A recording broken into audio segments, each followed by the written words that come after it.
prospect, do you think? No, so I've actually had quite a few teams ask about different positions, and of course, they knew that I played strictly left tackle in college ball, but asked if I had any experience at right tackle or I had any experience in the guard positions. But basically, I tell them, I'm a four position player. I can play inside, outside, no matter where you want to put me on the line. I'm going to go there and I'm compete, and I'm going to be the best I can. Nick Roush. There wasn't a whole lot of passing at time from the past few years. Teams, are they concerned about your lack of reps out there in pass pro? And is there anything you could show like at pro day that, hey, I got this? Definitely, it was a little bit of concern. A lot of people, they didn't get to see me really pass that as much as they would have liked to see me, because the NFL, whether we like it or not, it's all going to a passing league. You got to be able to pass protect the best of the best to be in the NFL and be successful. But I also think that besides not doing it, that I had chances that I was able to show them what I was able to do. And I definitely think being able to go out and do the on-field drills, be able to test on pro day and put up some good numbers are going to show them that I'm an athletic guy, that I can get back there and I can get that job done. Larry Vaught. So, Landon, talk a little bit about what you've been doing to get ready for pro day. Yes, sir. So I just got back a couple days ago. I was out in Phoenix, Arizona, training in Exos, and so it was for the first 7 weeks there, basically, until we were supposed to have the combine. It was 6 days a week. We were going in morning and afternoon, doing our running in the morning, lifting in the afternoon. Of course, training all your drills, but then in the afternoon after our second workout, we would have actual on-field position work with a group called Tip of the Spear that was out there, and they would come and help us on our position-specific things from guys who had played in the NFL. Besides that, it was a lot of PT, a lot of eating clean, making sure that our diet was right, and that we were basically making sure that our body was in the best shape possible to perform on pro day. How's your body better now than it was when the season ended? Oh, it's much better. Definitely cleaning up my eating has helped me shape my body the way I want it to, a little better. So I got there, I lost a little bit of weight, put it back on right, able to lean up quite a bit and be able to really push those numbers, whether it be my 40, my vert, all those things. It's made me be able to move and feel a lot better in general. Nick Roush.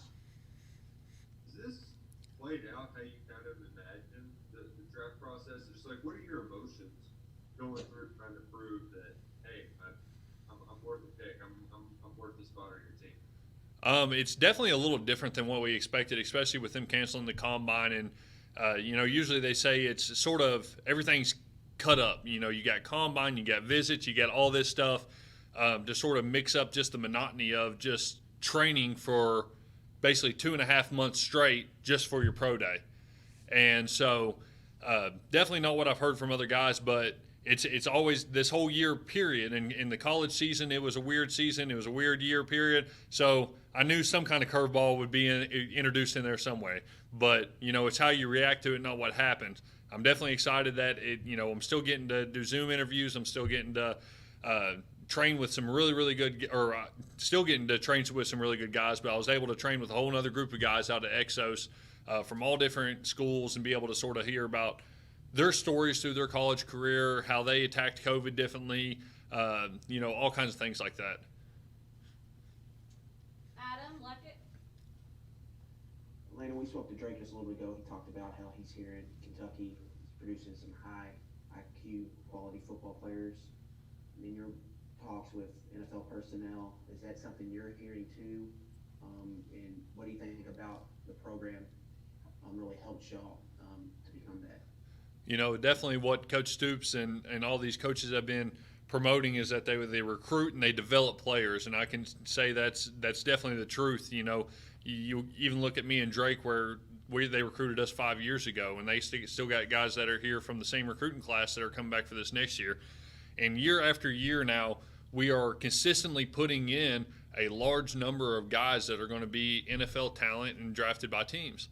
And it's amazing, really, and seeing how many guys we have this year coming out, it's going to continue to improve. But not just that, it's not like you got 9 guys that are coming out, and all of them are undrafted free agents or 7th-round picks. Like, you got guys competing for 1st, 2nd, 3rd-round picks almost year after year now. And I think it's going to be consistently doing that because they build guys here. It's not just about the college program. It's about developing them in the college program to help UK, of course, but then again and help them continue to the next step in their career. What's up, buddy? Larry Vaught. So Landon, do you feel a lot better about your prospects now than you did say when you headed out to Phoenix? Sorry, say that again? So do you feel a lot better about your draft chances now than when you headed out to Phoenix before you started this extra work out there? Absolutely. And, you know, coming out of season, you know, you hear certain things. You hear things from your agent. You hear things from social media and all this buzz. And, you know, still, like, I always sort of – I like being the underdog. I love being at UK when we were the underdog and we were going into games and we were, you know, chosen to lose by 20 points or whatever, and we ended up beating the guy. That's a great feeling. And same thing here. Like, even if I am underrated, you know, whatever, or I'm going underneath the radar, at the same time, those NFL coaches, they have a different agenda. They know what they want. They get the pick on draft day, and the social media and all that doesn't. So, but definitely being able to go out there and train, go to a world-class facility where I had world-class nutrition, world-class PT, and being able to train with NFL guys out there, pick their brain a little bit, and then compete every single day with guys that are going to go really high in the draft and be able to compete and prove that your numbers are just as good as theirs. I definitely think going out there is going to help my draft stock, especially after tomorrow. And how's your family handled all this process since the season ended?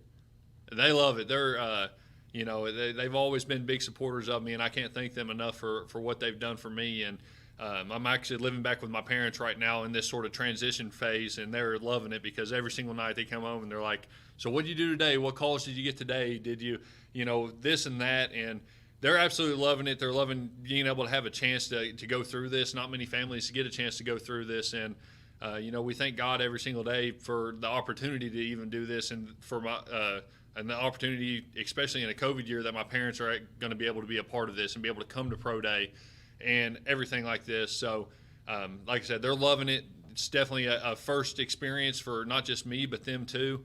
And they're really going to enjoy the rest of the ride here. Anything else for Landon? All right, y'all. Thank y'all so much for joining us today. I'll send a link out this afternoon in case you missed any of the guys, and we'll see you Thursday.